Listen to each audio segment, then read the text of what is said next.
Welcome to example program. In this video we will see how we can write a C++ program to find the factorial of a number entered by the user. The factorial of a positive integer, let's say n, is denoted by this symbol and we call it as n factorial, is equal to the product of all positive integers less than or equal to n, which is nothing but n factorial equal to n multiplied by n minus 1 multiplied by n minus 2, and similarly we go up to 3, 2, 1. For example, if we have the number 4, then 4 factorial is equal to 4 multiplied by 3 multiplied by 2 multiplied by 1, which is equal to 24. Now the factorial of the number 0 is equal to 1, and for negative numbers we can't find the factorial. So let's see how we can write the C++ program for this. Here I have already written some code. I have included the IOStream header file so that we can use the input and output streams, and then I have mentioned that we will be using the features defined inside the std namespace, and then we have the main function, which is the entry point of our program from our perspective. So the first thing that we're gonna do here is we will declare the variables that we're going to use in this program. The first variable that we need is for storing the number entered by the user, for which we want to find the factorial, and I'm gonna call it as number. The next variable that we need is for storing the factorial value that we are going to calculate. Now here this factorial value can become a large number. So there are ways to write the programs for finding the factorial of the larger numbers. So here in this program, I just want to teach how you can write the logic to find the factorial. So we will stick with the integer type of variable, but the problem is if you enter the larger number, then the integer type can't store the factorial value that we are going to calculate, so you will get inaccurate results. So we have to stick with the smaller numbers here, and here I'm gonna call it as factorial, and I will initialize this with a value of 1. Now the next thing that we're gonna do is we're gonna ask the user to enter the number, and we will store that in this factorial variable. So I'm gonna use the cout in here, and I'm gonna say enter the number, and then we will use the in, and we will read the number entered by the user, and we will store that in this number variable. Now the next thing that we have to do is we have to check what the user has entered. If the user has entered a negative number, then we will say we can't find the factorial for the negative numbers. If the user has entered 0 or 1, in that case we will say the factorial for the number 0 and 1 are 1. And if the user has entered a number greater than 1, then we will calculate the factorial. So here we will use the if conditional statement, and the condition here will be if number variable is containing a value less than 0, it means the user has entered the negative number. Then we will display a message using the cout, and we will say can't find the factorial for negative number. And after that we will check whether the user has entered 0 or 1. So here we will write the condition number variable containing a value less than or equal to 1. Here the control will come to this else if part only if this first condition fails. When this first condition fails, it means that user has not entered a negative number. So the number entered by the user is greater than or equal to 0. And the second condition will check whether the number is less than or equal to 1.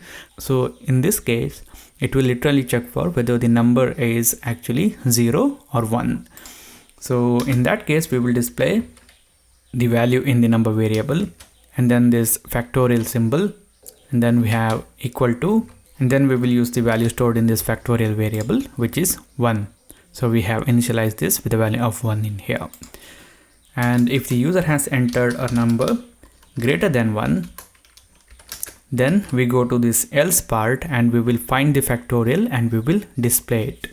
So what we have to do is we have to take the number entered by the user, and we have to start multiplying that number with all the numbers up to 2, because we can make it up to 1, but there is no use of multiplying it 1.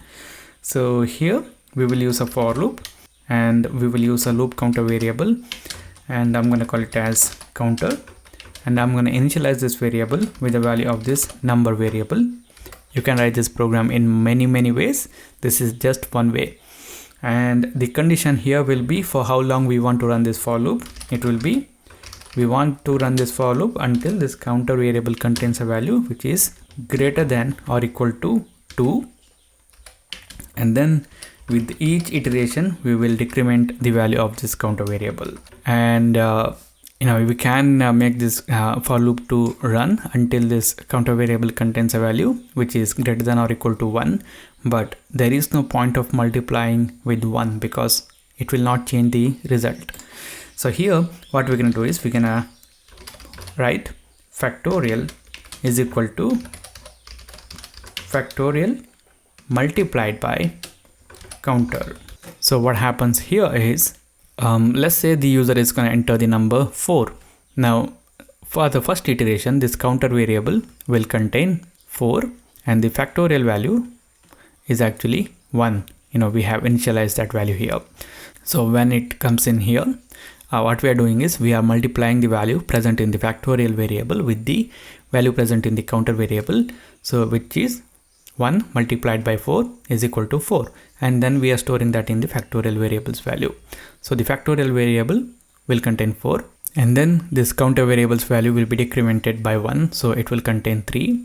And again here we will do the multiplication, so it will be 4 multiplied by 3. Now the factorial variable will contain 12, and after that the counter variable's value will be decremented by 1, so it will become 2, and then this condition still satisfies, so we will perform the multiplication. So the factorial variable will contain 24 and the counter variable's value will be decremented by 1, so it will contain 1, and this condition fails. We come out of this for loop and we have this factorial value in the factorial variable. So when we come out of this for loop, we have the factorial value. We will print that out to the screen. What I do is I will copy this cout statement and I'm going to paste that here. Okay, now we have written the program. Let's run this. Enter the number. I'm going to enter 4. It says 4 factorial is equal to 24. I'm going to run it one more time, and this time I'm going to enter 0. It says 0 factorial is equal to 1. I'm going to run it one more time, and this time I'm going to enter a negative number like -4, and it says can't find the factorial for negative numbers. So here the factorial value can get larger very quickly, so the input that we give for this program has to be a smaller number, and there is a way to write the program to find the factorial of larger numbers, and hopefully I'll make a video on that, and I will upload that in this channel. So this is it guys for this video. Thank you for watching. If you like it, hit the like button. If you don't like it, hit the dislike button, and if you want to say something, then write that in the comment box. For more tutorials like this, do subscribe to the channel. Thank you for watching. See you later in the next video.